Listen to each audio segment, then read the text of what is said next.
Come on. Le tennis est un sport complexe qui demande des aptitudes techniques et physiques, mais pour que ses atouts soient mis en lumière, le mental est désormais incontournable pour atteindre les sommets. Abdelrahim Moundi est l'ancien capitaine de l'équipe marocaine de tennis. Il y a juste quelques années en arrière, parler du mental dans le sport et en particulier dans le tennis, c'était un sujet tabou. Aujourd'hui, il n'y a pas un joueur ou une joueuse de tennis de haut niveau ou même de très haut niveau qui ne consulte pas un psychologue du sport. Il y en a même qui voyagent avec. C'est les joueurs et joueuses qui ont les moyens, ils voyagent avec leur psychologue. Donc c'est plus un tabou, c'est un plus. Comme la dimension de la préparation physique. Aujourd'hui, la dimension mentale a pris le pas sur la technique, sur la tactique. Bien sûr, tout est lié, mais le plus important, ce qui va nous rendre plus forts par rapport à ceux qui sont forts techniquement et tactiquement, c'est si on travaille la même chose côté technique et tactique et qu'on a ce plus qui est d'aller travailler le mental avec un psychologue. Si certains joueurs ont séduit avec leur talent, ce sont souvent ceux qui ont aiguisé leur mental qui triomphent. J'entends tout le temps, celui-là, il est plus fort que l'autre. Hein. Djokovic est plus fort mentalement que les autres. Nadal, il a une dimension mentale hors norme. Federer, mentalement, il est un rock.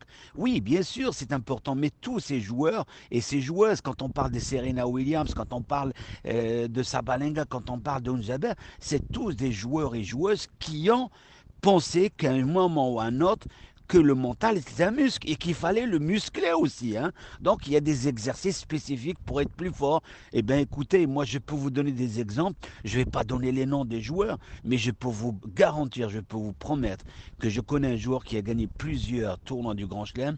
Et bien à chaque fois qu'il veut aller dans un match de tennis, il va au moins 5 à 6 fois, pour être précis, 6 fois aux toilettes. Eh bien, il a besoin de ça, de cette peur, de ce stress pour être meilleur, mais il a les outils pour gérer ce stress. Voilà, les outils pour gérer le stress et les moments difficiles. Oublier rapidement les points mal négociés pendant un match ou faire le vide avant une finale de Grand Chelem, ce n'est pas donné à tout le monde. Plusieurs champions ont reconnu avoir misé sur leur force mentale lorsque le moment s'y prêtait. Je me rappellerai toujours de cette phrase, la veille de la finale de Yannick Noah, qui était dans sa chambre, il allait s'endormir, il s'endort, c'est lui qui le raconte dans le livre d'ailleurs. Il s'endort, il joue cette finale, il la perd, il se réveille en sursaut de son lit, en sautant de son lit, avec la peur, la transpiration, il dit « Oh mon Dieu, j'ai perdu mon match ».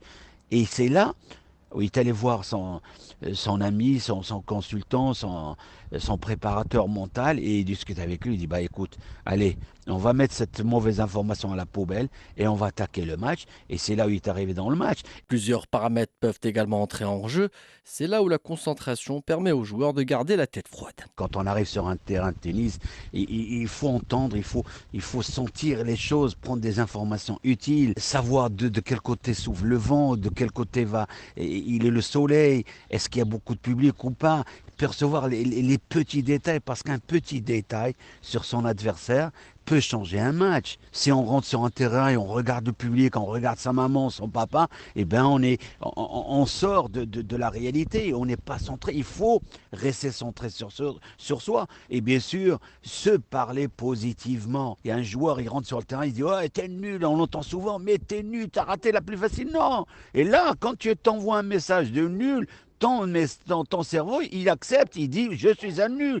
Il va pas chercher les solutions pour gagner. Donc, il faut se parler positivement. Et surtout, oublier le négatif. À chaque fois que tu as perdu un point, à chaque fois que tu perds le point, il faut penser au positif. Allez, on passe au suivant. On ne va pas rester centré uniquement sur le point qu'on a perdu. Et bien sûr, quand on mène, je le dis souvent aux joueurs, on met 5-2 au troisième, on se dit ça y est, on a gagné. Et on se projette dans le futur. Et c'est là on fait l'erreur. Donc, il faut rester centré dans le présent et à continuer à agir.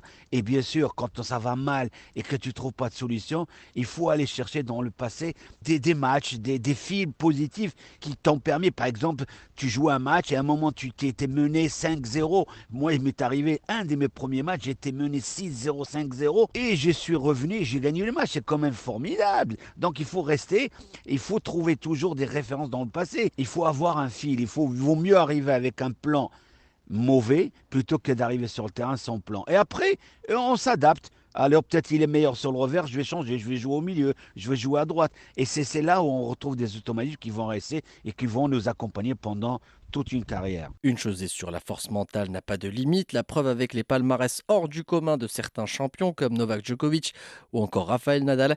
Des joueurs qui ont su peaufiner leur aptitude technique, mentale et tactique et dont le mental a su en tirer les meilleurs profits.